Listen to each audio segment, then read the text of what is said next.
Koromogi tarik en 23 dwe en mar auchiel higa ma 2025 nitiere kama kare mar mondo mi weche manyien matimore pacho ka matimore pinje malibamba to kod matimore pinje maoko. Chenro en mar migago magi weche maomiyo pek. Have forwarded a file to DPP to charge some people, some police officers and civilians. But it's not the end of the case. We still are following more leads and more investigations. Duol mar IPOA ukoni gisechwalo ne apis jamin buche nyinge ji kotingo bila mowinjo yao ne gibura ewi tho mar Albert Ojwang. Sisi tunalingania shule mbalimbali ili kuweza kumwangazia yule kijana ambaye yuko pale shule jinsi gani yeye anaweza kuwa kigezo cha amani. Ulmochweneo ni Uganda udake tuchachiel NCIC ochako chenro matiego jopuonjre ewi ber mar jiwo kwe e kind oganda. Ogunia kosego idho wath kamae alafu pikoro kosedok nam.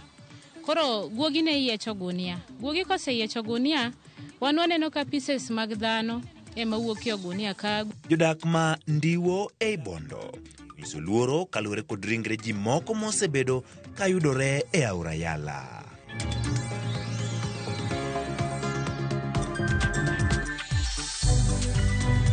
Nekoromo ginena ka intiere kanye thuoleni mari mar mondo mi go koda mbaka lewe duto mag tudruok ido achiel kachiel mbui mago mopogore opogore mi apachi obedo gi thuolo mar mondo mi wasome kinde modhi nyime kod yudo weche manyien e chenro mar migago.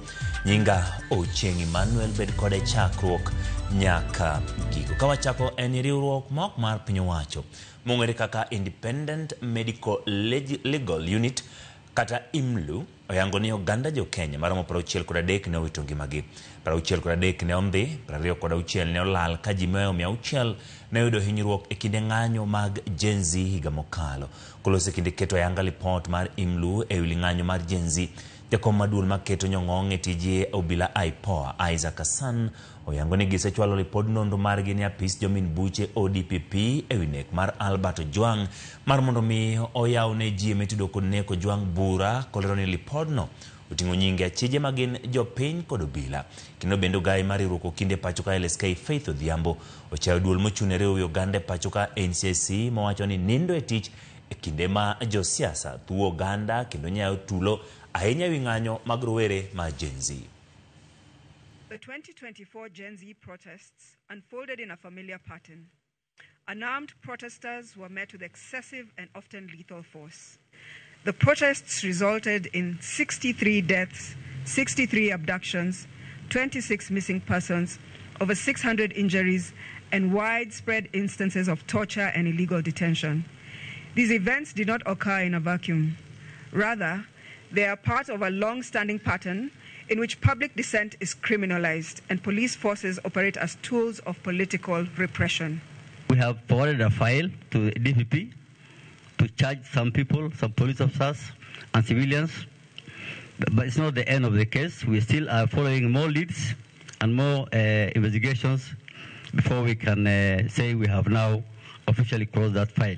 The institutions that I still hold are quite useless, like the NCIC. They're getting a higher budget allocation, yet we do not see the work that they're doing. Yesterday we saw on TV and on social media trending a member of parliament saying the way they will carry boys and goons to come and beat people in Nairobi.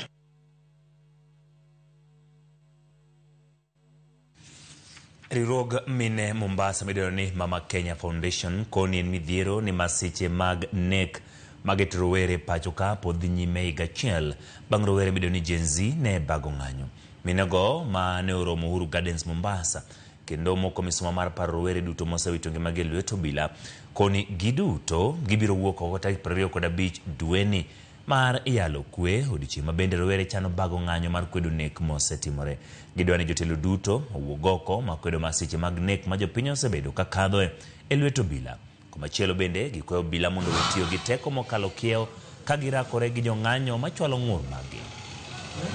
Mondo wabed mstari nyime kaka mon dwaro amani. Okadwa kendo nwa biro ywago nyithiwa. Wasenywago nyithiwa ya nyithindwa mwanyuolo. Ini nyuolo nyathi ngeni osomo ano yud tich ano konyi. Ero iwacho ni osetho. To koso othono dwaro hakine. Wadwaro chungi nyithiwa mayowoi. Wadwaro chungi ji duto kelo amani Kenya. Kech kantie lweny, kantie remo, ohand ji kethore.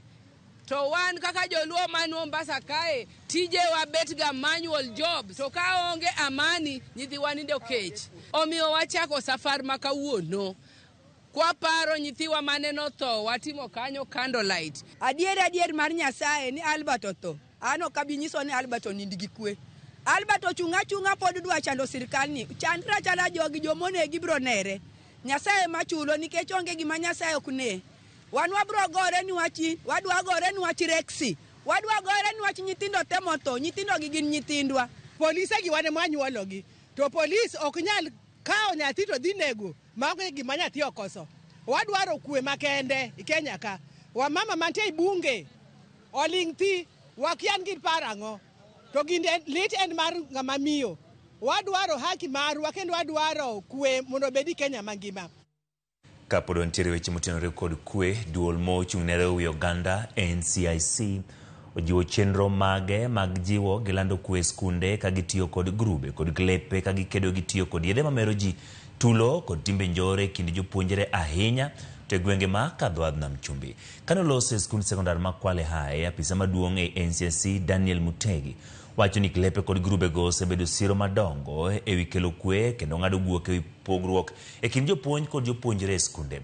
Olero ni geto tiego jopuonjre mabiro bedo jombetre weche mag kwe kod dak kanyakla oko mar skunde go.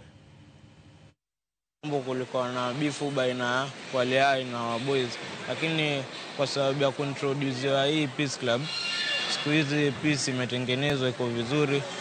Siku hizi tumekuwa like brother schools. It's better when they are together, when they have resolved their issues. Na kwa sasa ni shule ambazo wanafunzi kutoka hii shule wanatembea shule ile nyingine ya wawa pia wanakuja hapa na wanaweza kuendeleza amani. Na tunajua kwamba kupitia kwa amani ambayo imewekwa kati hizo shule mbili, basi pia eneo lote la Kwale litaweza kuwa na amani, sababu hao wanafunzi pia katika shule hizo mbili wanatoka katika familia mbalimbali katika ile eneo. Sisi tunalingania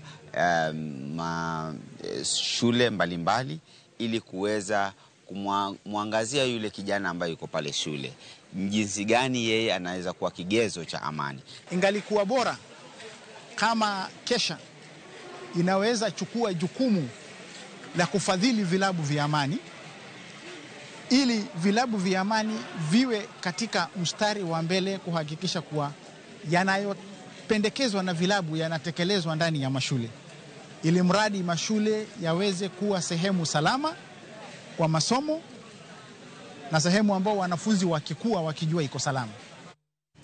Wadhi county Masea, jodak ma Ndiwo sub county Mabondo nyiso luoro margi kaluwore kod ringre ji moko yangi mosebed ka gineno e orayale kinde magimanyo ringre James Okinyo manokier kendo luarelano ndalo 30 mokalo ka jopiny lero ni ringre moko iyudo kosekethore. Jafama marwa Steve Biko miyowa mathoth. Seche moko gichopo gigowo karkani chien kanyo nyocha dhano nyocha biro koketie ogunde. Gimomiyo nwang'e ni ogunia go oting'o dhano. Ogunia kosego idho wath kamae alafu pi koro kosedok nam. Koro guogi ne yiecho ogunia. Guogi koseyiecho ogunia waneno ka pieces mag dhano ema wuokie ogunia ka guogi chako ywarego. Mano ywak jodak mandiwo ei Bondo sub county county Masiaya. Kalore kod Elijah Uma, jal mosebedo kagolo ringre aora yala ei ndalo 27 sani, osegolo ringre 2 ka achiel noyang kod anyuola mare mawuok Gem, to machielo obila nokawo kendo chwale kar kan ringre Mabondo. Ringrego giradogo e kinde mag gine chenro mar manyo ringre James Okinyo manokier kendo lware aora ni ndalo 30 mokalo. Ne jo Gem no biro to ne giwacho bodi mna kuonge chope no kwera mano to en nen ng'ama orwako long wuoche gi soksi gi koti to kating'o wang'a kama yala ataro mon malo ka Nyambuyo. To waneno body moro. Kamano bende jodag ywak ni ngimagi koro ni andaki ni mar ringrego rocho pi magitiyogo ka nyaka sani guoge mayware gi ringrego nyaka mier poni giyudogi kapok obila oyuoro. Mae pi mwatiyogo. Seche ma guogi koro ting'o ringre dhano ka chopogo nyaka mier kuonde mwadakie, wawinjo matek. Nikech chopo ka koro wawinjo harufu ma ok onego bed ni ngima dhano ema tiyogo. Kinde ma magi timore, anyuola mar James Okinyo to dong' ka onge geno kalure kod nok mar omenda mar nyiewo mauta mitiyogo yie e kind midhiero mamoko ka ndalo to medo mana sudo. Mokwongo ne watiyoga gi yie mifugo to yiedhigo gitindo. Bang'e nwawuoyo gi MCA nokonyowa bomiyowa yie ka gi injin matiyo gi petrol. E odiechieng' achiel wanyalo tiyo gi petrol mar siling 3,000 kata mokalo kanyo. To ok mano kende, nitiere joma osechiwore ni konyowa, to kaka ndalo bende sudo dhi, koro gibende giol.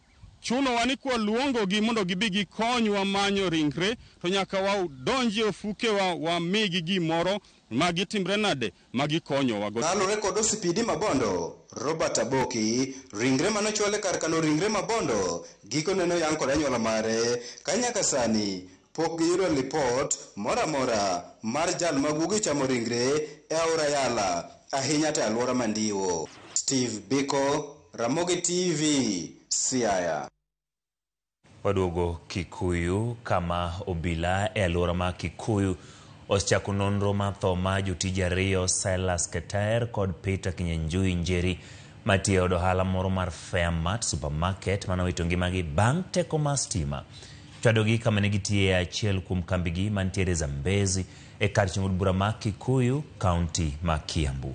Anyuola kod owete ma jogo mosenindo dwaro ng'eyo gino manotimore kuom jatend Fairmart, gino mapok onyago lemo. Gidwaro ni tim nonro makende mar ng'eyo gino manyalo bedo kelo tho margi. Kobila wacho ni gisechako timo nonro, ringregi okan e kar kano ringre ma PCA Kikuyu.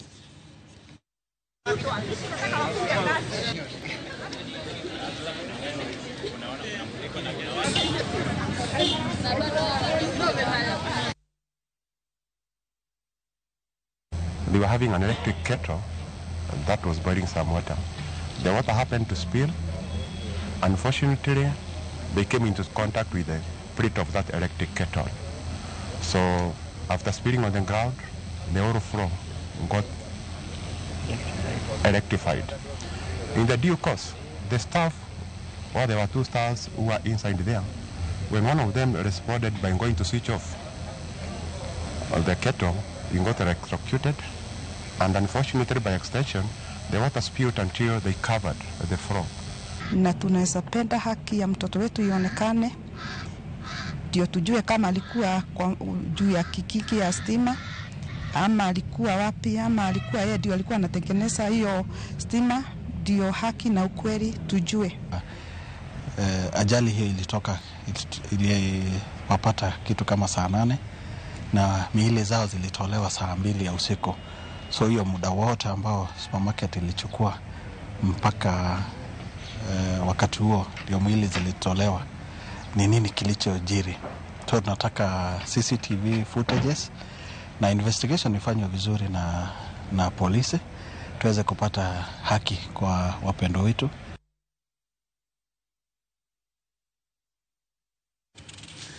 Jotelo madongo mawuok e pacho ka kod piny malibamba ma Ethiopia oromo ka kuma Turkana ma milambo ineno wach mosebet ka kelo midhiere gweng' ma Todonyang' mayudore e tong' mar Kenya kod Ethiopia.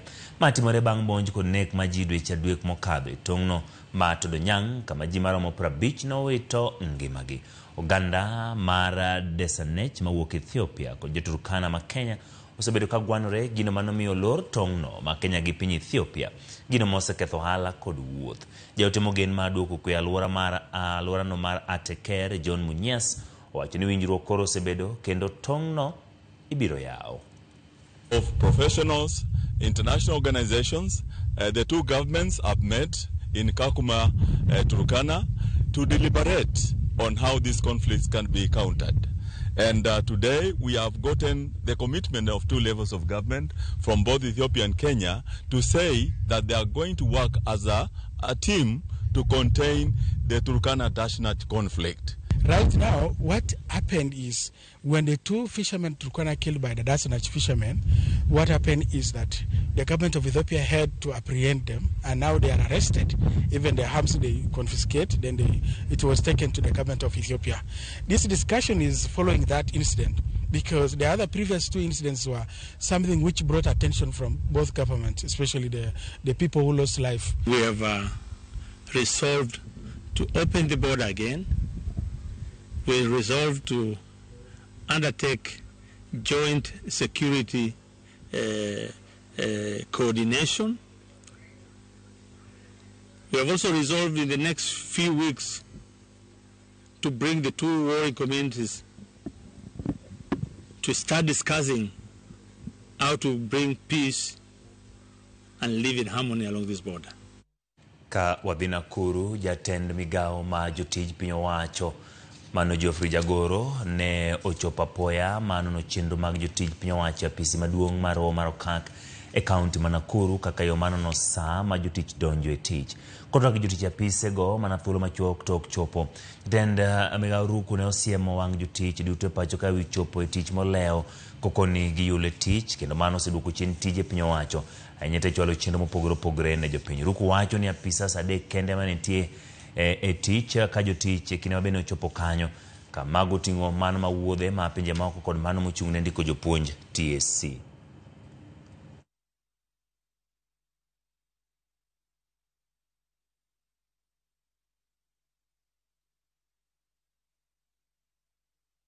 The people of Kenya are demanding a lot from the government.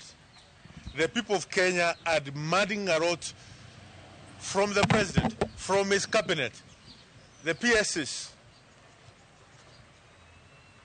the members of parliament.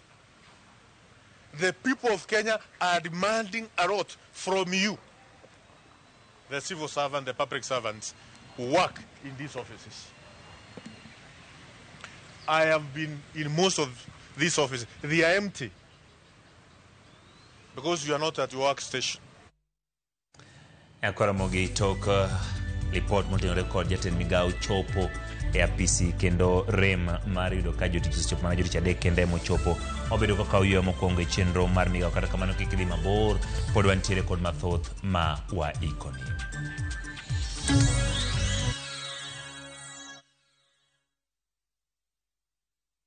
Who do you trust with your precious ones? Who do you trust to drop your kids to and from school? Who do you trust with all your packages? Who do you trust to get you to work, airport, or to that late-night plan? Wigo. Introducing Wigo, your trusted ride. The ride with the most reliable, verified, efficient, and transparent drivers. With fabulous cashback incentives for passengers, each trip on Wigo feels like an upgrade. Download Wigo from Play Store or App Store or SMS Wigo to 20425 and ride with confidence. Wigo. Let's go.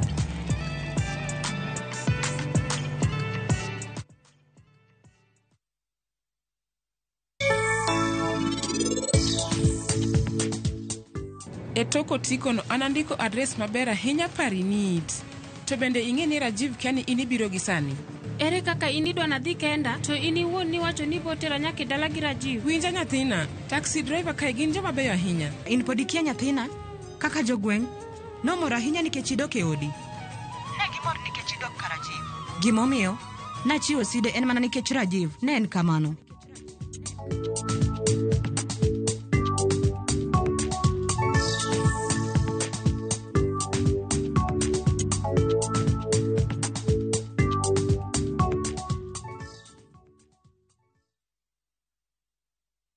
Viusasa brings you Ahadi. Hans and often returns home, but the truth he's hiding could destroy everything. Nataka ripoti ya Hans pamoja na mkewe. Will he inherit the riches or face a bitter reality? Anatokea mtu pasipojulikana, anakabidhiwa hii ofisi. Huu sio usia baba. Visit viusasa.com today and enjoy exclusive dramas.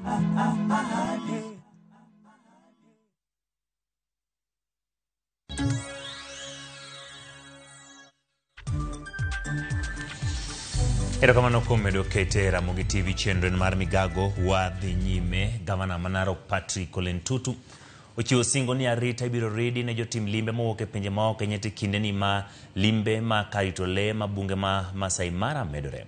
Kolose nyasi mar ayanga udi e gweng' ma Ekinenje kar chieng' bura man Narok West. Ntutu yango ni luasi mar arita oseridi magawa kod kuonde nindo mopogore opogore e karito leno.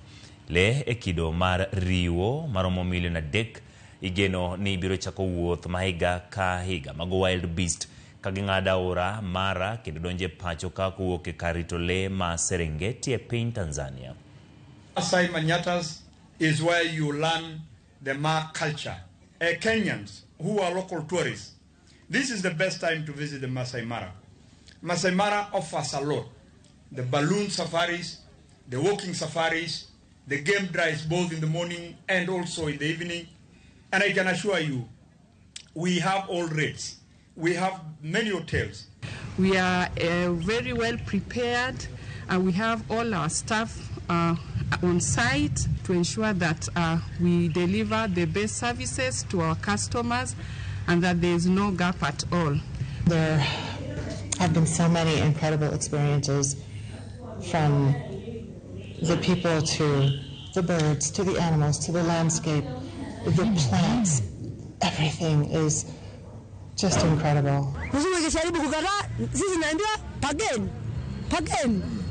How much for how much? Pagain, and I will say Yamobali. You know, the Beresa Bolibole, Igon and Ashinda Sisi, in Andia Pidole, if Nagella Sisi Nazara Lufutano and Nangalia Pidole. Wild Beast migration washakuja kuanzia jana leo. Kwa hivyo naambia wale watu wanataka kuja hapa, sisi tuko tayari, tunawapokea, mkuje salama.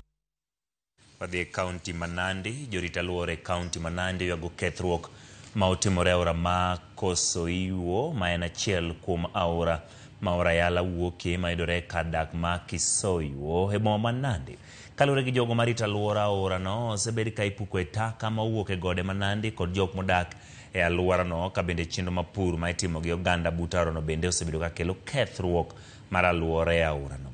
Jorita luora go no kawo thuolo mapidho yiende kendo golo oko taka ma ipuko e aora no kaka yo makedo kod kethruok mare. Hii sehemu licha ya kukua tuko na kama ulivyosema si slum kidogo, nitakosea nitasema ni suburban. Hawa ni suburban dwellers, lakini wana appreciate kuwa tunaishi kwa hii riverine ecosystem ambaye ndio ina provide maji kwenda Lake Victoria. Hivyo tunahisi ni kwamba lazima tuhifadhi, sababu tusipohifadhi hii maji hapa na ndio source, basi hata kule Lake Victoria itakuwa affected. Tunapofika hapa mahali tuko saa hii, mnapoangalia karibu na sisi sana, almost 50 meters away from us, from the source of this, from the river, we have a dump site for the town, for the town. I'm requesting the county government of Nandi, led by our able minister, wa lands and climate change, ya kwamba kama ingewezekana, from what we have seen today, we make sure that this place, this damming site is relocated for the purpose of saving this source of water, which is a source of Nyala River. Wadhi weche mag somo chenro manyien mar somo CBE. Oyangi ni osebedo ka loko aluora mar somo pacho ka okonyo jopuonjre yango were magingo chakre skunde primary nyaka mbalariany. Mayangore kinde nyasi moro mar hingo odiochieng' mar yango kido gi timbe. Nyasi manobagi ka tiegruok ma Kiharu mayudore kar chieng' od bura ma Kiharu e county ma Murang'a. Nyasi no kelo kanyakla jopuonjre, jopuonj madongo kod jochung' e sekta mar somo moke puonde mopogore opogore pacho ka bende ne otemo chiwo puonj ewi ber ma tiego were ka achiel kod lony kokalo lai manyien mar somo CBE. In the new dispensation, competency-based education, in TVET, we are saying no theory without practical. So we are talking about modularization, we are talking about CBET, and all that it means is allow our children to gain hands-on skills. Our curriculum has been refined so that those areas of study that are not critical to practical skills have been minimized. Tumeweza kugundua wako na talanta. Kando na masomo kuna wengine ni werevu darasani na pia nje talanta wako nazo. Na kwa njia moja ama nyingine wataweza kuendelea mbele vizuri na kimasomo na pia talanta. A lot of talents, a lot of potential. I would really urge our leaders to support these people. Their talent, they come together, display talents, entertain people, and we are one. Ka piny mangima hingo odiochieng' ma mon liete World Widows Day. Dayo moro machiegni 80 ma en Chiliele gweng' ma Umindi e kar chung'o bura ma Karachuonyo mosebedo ka ojot e ot moro ma ok ni kare. Koro noyudo resruok bang' yudo ot manyien ma ogerne e bwo chenro ma siro mon liete counties ma Kaluo mitayo gi APC ma jagoro mong'ere migawo mar Rita Laktar Raymond Omolo. Alia Beach nigi ler. Tarik 23 dwe mar 6 higa ka higa piny ngima dhiro odiochieng' mar mond liete ka irango pek kod midhiero ma mond liete osebedo ka kale kinde oganda koro okenge monego bed ni keto mar konyo mond liete koro gwenge e gweng' ma Umindi location ma Kanye Pire ka chud bura ma Karachuonyo Mama Rispanya Lake ma en jakanyo mar chako Tek Widows osebedo kodago ngima matek mar chan kod dhier nyaka ne wuon pargi magoro lalgo kendo achiel kuom pek ma osebedo go en dak e ot marach mosebedo ka chwere kinde mag koth. Dayo no koro noyudo fungruok maduong' e kinde ma koro piny ngima ingo odiochieng' mond liete bang' yudo ot manyien mane ogerne e bwo chenro mar siro mond liete ma itayo gi apis jagoro mongirore e migawo mar Rita Dr. Raymond Omolo. An agoyo erokamano mokwongo ne Nyasaye. An asethagora mang'eny. Tagone wuod yuora erokamano Raymond Omolo. Ka en jokalo gi ndege wiya, awinjo nogedo beta, togedo Ibo, togedo Fang'ano, togedo Sindo. Tanto wea ka. Kora penjo kare kany pirka na nyuolo ng'amo nyuolo na wuoyi agoero kamano koneno ne en agonero kamano mang'eny to oda manyocha nitie chwer ma kata kama tede maonge. Wuod miyo no Odhiambo Nyalek masani koro ne piny nyaka ne yud masira mar apaya wacho ni ngima kosebedo negi mayot kata matin kaluwore gi chan mokwako dalagi kendo koni mond liete mathoth neno matek imire kuonde ma gidake. To wapo ka Dr. Raymond Omolo pies marwa jali maslahi mar mama ogero ne mama ot ma ana wuon no kanyal chopo mondo mi agerne de ne chwer makata tateni ne chwer makobede ode ka ndo nyathina sudigi koni koth goyi ta kone ne mama kanyo chike besen ne kechu chwer mang'eny koro watimo mana kamano mwapoka sani odiochieng' ma kawuono ni mama oyudo ot. Ruoth malwora no Israel Amadi bende yango pek ma Chiliel no osebedo ka kale ka okoni nitie mond liete mathoth e alwora no maonge kata kunde mag nyalo jote mawinjo bende konyogi. En miyo machwore notho chon. Ot mane odake ne en ot machwer. Ne en gi nyithindo 2 nosetho maduong' ma en go bende isoso nodakre entiere to kokonya ahinya. Koro e low community akawo thuolo ni mondo ago erokamano ne ranyisi maber ma PS otime gweng'wa ka. Ma dhi miyo mama ma notini bedo gi geno nikech ka koro nindo kama ber odhi bedo gi geno maber nikech kata ko obro medo kodak. Mond liete kale chandruoge mang'eny achiel kuom gi being udi ma the problem is being solved. Moko kuom gi bedo gi problem mar puonjo nyithindgi. Chenro mar siro mond liete apis jagoro mongirore migawo mar Rita pacho ka Dr. Raymond Omolo osebedo ka dhigo nyime e counties ma Kaluo mar neno ni mond liete bende odago ngima makare kinde oganda. Wagiromo kamoro achiel to gi exchange ideas giwilo paro mabecho ma gintiere godo gigoyo mbaka ging'iyo kaka dongruok gi midhieji magikale gigudho wach kamoro achiel. Alia Beach, Ramogi TV, Homa Bay. Mane jatend kweth Mungiki Maina Njenga ne ochopo nyim doho ma Makadara ma winjo bura mane miyo make kachiel kod achiji ariyo mamoko kamoting'o wadgi Peter Njoroge kod jating' ndai mare Felix Lekishe. Maina ne ondhi gi okwachi tarik 19 dwe mar 6 higa ma 2023 ketude gi bago ng'anyo mar mane en kweth ma kedo gi sirkal mano Azimio la Umoja Okile mage kotenegi Ndegwa Njiro kwedo bura makamano kagise apis Jomin Buche kuom chwalo neno murem e nyim doho kendo ketho sa. Gino mosemiyo bura no oyware kuom thuolo malach. Giwacho ni bura no otiyogo gi piny owacho kaka yo mar neno ni Maina ok oyudo ratiro mapiyo. Gikone apis Jomin Buche mondo oridre kendo kasere mapiyo wachno ka kamano to gol bura no e doho mondo Maina oyud fuong'ruok.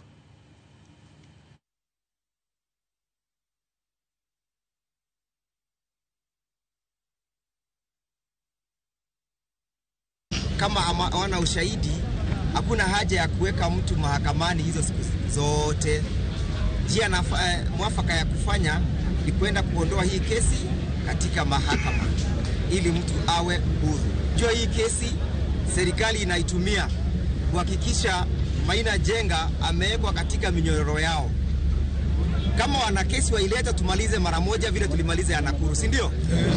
We do call upon the DPP and all the relevant offices that this matter has already shown that indeed it's a political matter and it should be withdrawn for our clients to indeed find justice. Sasa tunategemea Mwenyezi Mungu aje atuokoe kwenye hii giza, atuondoe kwenye hii makesi, kwa sababu makesi hii zote ni kesi ya kuwekelewa.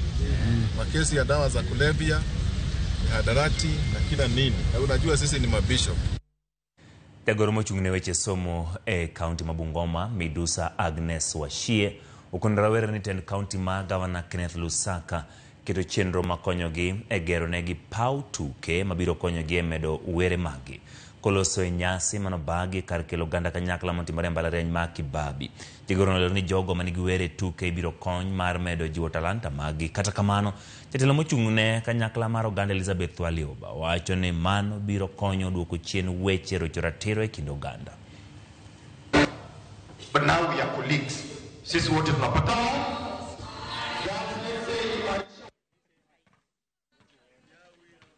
The reason we are here today is to support one of our partners, Imarisha Usawa, and so that they can be able to pass a message to our students, to our girls, to our boys about gender equality and involvement in matters sports, in matters academics, and so that we all work together as a county and see the best we can do for our girls and boys. The Usawa Festival, we believe that is a great opportunity that has brought together different partners, including the county representatives. We have the community itself that is represented by our girls and also community volunteers. We have the partners who have come on board and also the champions, SDG champions, that is Sauti za Usawa.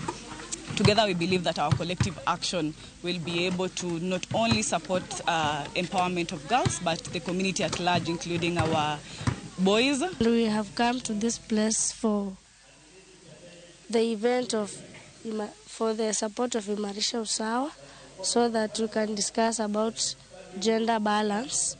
For gender balance, we have come here to discuss about issues so that no one can see that no one is perfect from each other. Riwruok moro mok mar piny owacho maluongore ni BSI oyango chenro machiwo puonj kendo neno ni oganda odar e wi tero nyithindo manyiri nyango e gwenge ma Modogashe kod Bananei mayudore kar chieng' bura ma Lagdera e kaunti ma Garissa. Kokalo chenro no, BSI geto chiwo puonj mopogore opogore ne jopiny e wi midhiero ma tero nyithindo manyiri nyango kelo ne ngima dhano, paro kaachiel kod ne jodak. Timno mapod nenore e gwenge mopogore opogore nyandwat ma piny Kenya. Nonro yango ne tambalo 80 ma jodak e kaunti ma Garissa podonjore timno, gino mosekelo luore kind riwruoge mopogore opogore kamoting'o mago makendo ratich oganda. Wanawake wetu wanakufa, maternal mortality iko juu, rate ya ukeketaji Garissa County iko 83%. Hiyo ni nyingi sana, inamaanisha wasichana 10 wakiwekwa mahali, wasichana 8 washapitia ukeketaji. Hiyo ni hatari kubwa sana. Kwa hivyo tunasema wasichana wetu, Mwenyezi Mungu aliwaumba vizuri, na kidini tumejumulisha na Sheikh mara nyingi, na wametuambia iko kwa Quran na hadithi pia kuna khilafu mara nyingi sana. Kwa hivyo tunawaomba masheikh wetu pia wakuwa na msimamo dhabiti. Hii ni dhuluma ya kijinsia, dhuluma ambayo inadhulumu mama, inadhulumu msichana, inadhulumu aina yoyote ambayo jinsia ya msichana vyovyote. Sisi kama wanaume, baada ya kuhamasishwa na kuungana na vikundi kadhaa ambayo inahamasisha watu kuhusu FGM, leo hii tumejua kwamba hakuna dhuluma zaidi ambayo msichana anapata kuliko kukeketo. Eniga chiel kondala rio nyaka ne ng'anyo mokwongo mag rowere mag Gen Z timre pacho ka higa mokalo. Ng'anyo mane magino make Rex Kanyike Masai e chuny boma ma Nairobi. Anyuola mar Rex Masai pod rito ratiro mar nyathigi Rex Masai masani ni e buolo. E kinde ma doho pod dhi nyime kod kolo neno kuom achije, Walter Nyambaga miyowa chal mar digni ratiro ne Rex Masai e kinde ma iparo adhonde mag ng'anyo mar higa ma 2024. Chieng' tich ang'wen tarik 20 dwe mar auchiel higa mar 2024, e kinde mane piny otwere kaachiel kuom yawuoyi mane onyiedhore oko mar ng'anyo moting'o Rex Kanyike Masai. E ng'anyono emane lisasi makoch ne omuomo kendo chwedo bam Rex korka chich. Wuowi mane jahigni 29 ne oruombore piny karembe goyo kala e kendo bubni lo ka boma umetni kod tule kindo ganda kod obila. Obila ne diro iro malongo wang' e kinde ma kony mar Rex mare ne medo bedo matek ahinya. E dalagi, familia ne rito wuodgi ni dhi duogo godhiambo mondo giyud chiemb ang'ich welo kaka pile e mesa. Nikapokea simu, as usual tulikuwa tuna joke. Already alikuwa amenipromise atakuja na kuwa amekuja. Nikamwambia, sema muongo. Ile sauti nilisikia the other side, mom si Rex, ni mimi George. Shida ni ati ni Rex. Rex amefanya nini? Tulikuwa tumetoka job, tukapitia town, Rex ameshutiwa. Jomachiel motelo ne mano Rex Masai ne timo ekruok mar chako ngima. Rex ne wuok dhi e pinje mag Ingereza e kama ne oyude tich mane dhi loko ngima familia ge. Alikuwa toka ende UK July last year. Hakufikisha hiyo July na alikuwa na ndoto mzuri sana. Otieno mane tho luchore molal kod ngimane. Min mare ne ondonyo ng'wech nyaka osiptal e kata kamano noyudo ka wuode chunye oseya. Nikaangalia Bliss nikaipata, nikaenda straight kwa reception. Nikauliza kunaweza kuwa na mtu ameshutiwa na ameaga kwa hiyo hospitali. Walinipatia ID. Nikaangalia nikapata ni yake. Nikamwambia nataka kumuona. Nikaingia, sijipaje nguvu kutoka. Nikaingia nikampata kwa floor. Min mare wacho ni kapod chunye ne goyo machiemo mar tero wuode kar kano ringre, nofwenyo ni risasi ne pod omoko e bam Rex Masai. Kata kamano ne ofwenyo ni tem pande ne weche moko. Lipot moko noyango ni obila ne dwaro ni mondo gitim dong kod ringre Rex Masai kendo tere kan kano ringre ma Nairobi Funeral Home. Min wacho ni kane oduogo kinyne to noyudo kane osegol risasino e kendo nondo ne ochakore gi kanyo. Tukidunga nguo kuna that kahol kalikuwa kahol kadogo, so kumregesha ile position yake nikaona ka sharp object, so nilikuwa zile za sumtoi kitu maybe anaweza rudi. Unajua mtu jipatia hopes hata kaa kuna.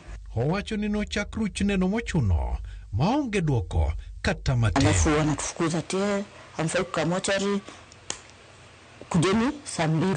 So akili tukajua sisi tumeona risasi, already nimeipiga picha kwa simu yangu, tutaipata. Wakarudi wakatoa ile risasi. Gisani en igachiel karumbi kod ong'wengo okwako manyo ratiro mar Rex Masai kado dhi nyime kod kola diera e wi tho mar Rex Masai. Joneno bura osegolo neno ka obila Isaiah Murungiri maitudo kod nek mar Rex Masai ne ondiko dhoge dwe mar 2 mar higani kano tamore wachno moumo ye piny.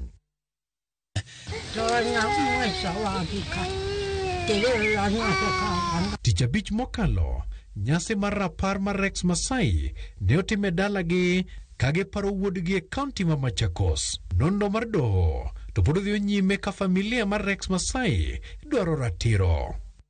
amount of compensation naweza nirudishia huyu mtoto. Ile dream alikuwa nayo hawatanifanyia. Mimi niamke. Walter Nyambaga, Ramogi TV.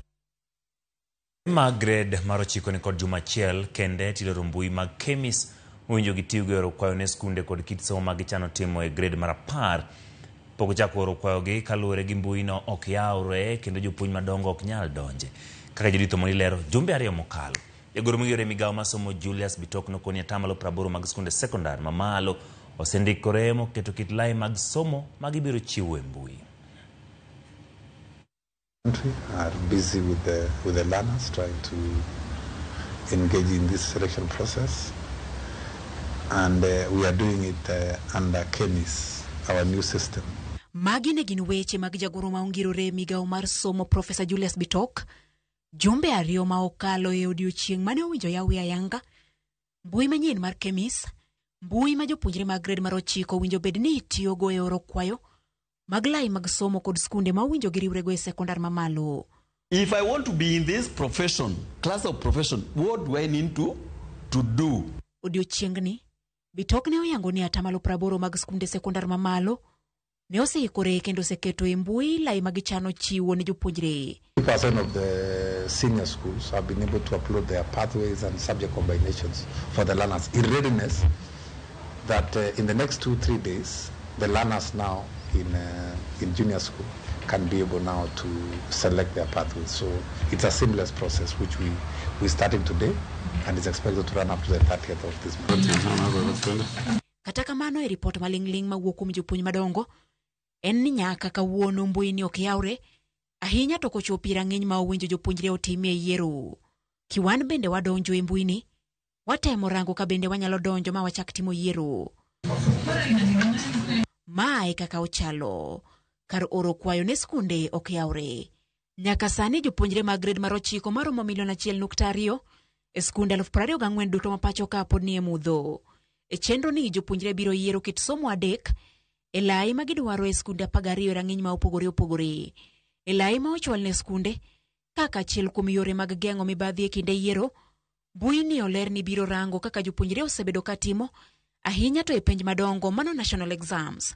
Bende ibiro rang gi wang' mamuol jopuonjre mawuok e gwenge mane piny ka achiel kod man gi ng'ol. Mbui ni bang'e biro tiyo kod duoko mag penj mag jopuonjre, paro ma ogol kod japuonj ka achiel gi gombo mag jopuonjre e yiero skul kod lai mar somo ne japuonjre ka japuonjre pacho ka. Nyaka sani pod warito mar neno poni mbui ni dhi e tiyo mondo mi oro kwayo chakre. Judith Omondi, Ramogi TV. En kinde mondo mi wawinj mago masako it kendo wanyier matin. Juma bedo gi milimili kalure kod weche mawuok e dho Ganda e masako it Walter Nyambaga keto ayanga ma milimili go. Bas, jatend piny ni chako siasa ndalo mage? Mimi nimekuwa kwa siasa siku mingi. Siku mingi mage? Yae, higni adi? Mnanielewa? Nimekuwa kwa hii siasa siku mingi.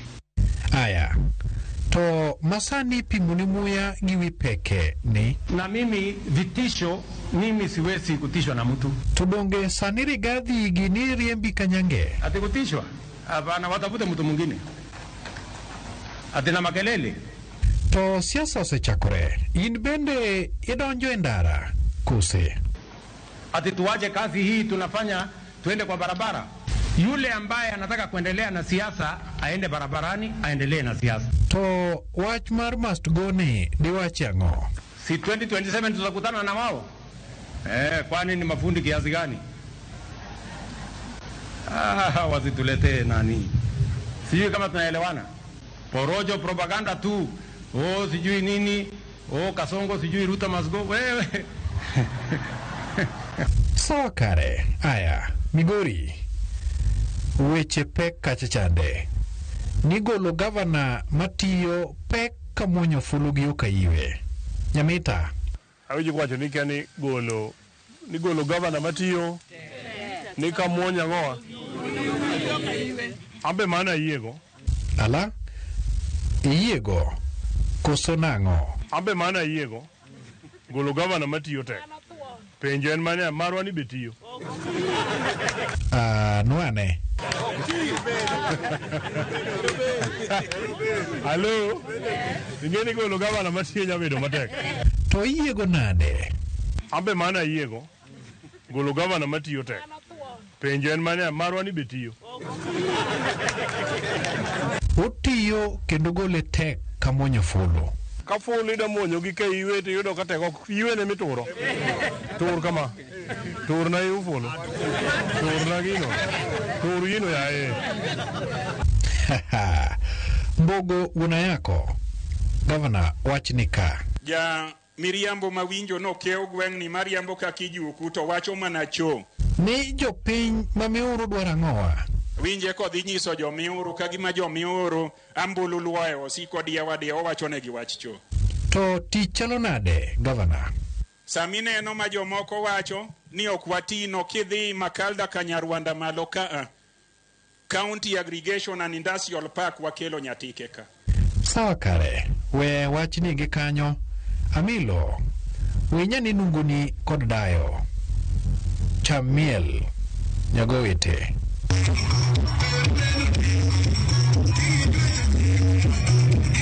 Ruth Odinga Nyakamami.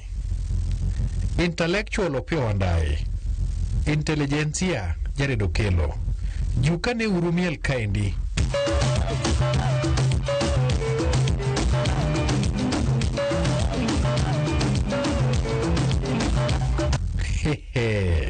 Ruth Nyakamami okawo namba. Mago e Masakoit kod Walter Nyambaga. Ekoro mogi wa kawiyo matin ka oduogo wantiere kod weche tuke.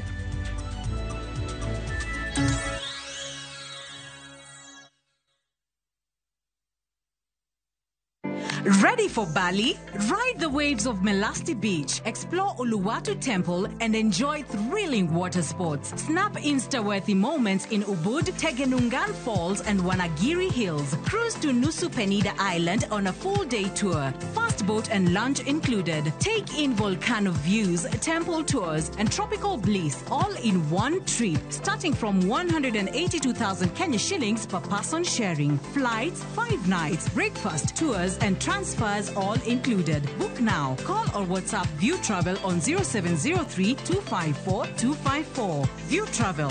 Dream, explore, discover.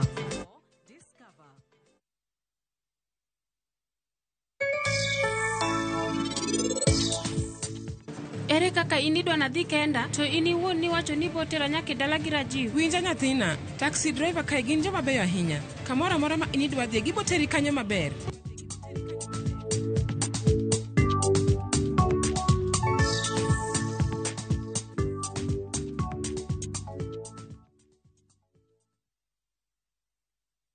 Royal Mabati Factory Limited, dukani achiel kende miyude rang'iny mamalo magoyo witado makare. Yud offers mawan godo ka ichulo atamalo 40, iyud mwandu molosi chieng'no. Yue mos dala ka wakelo ni nono maonge chudo nyaka e dhot. Gochnwa e 0722 633 833. Tim order kokalo e www.royalmabati.com. Weche kod chike mantie nyaka lu.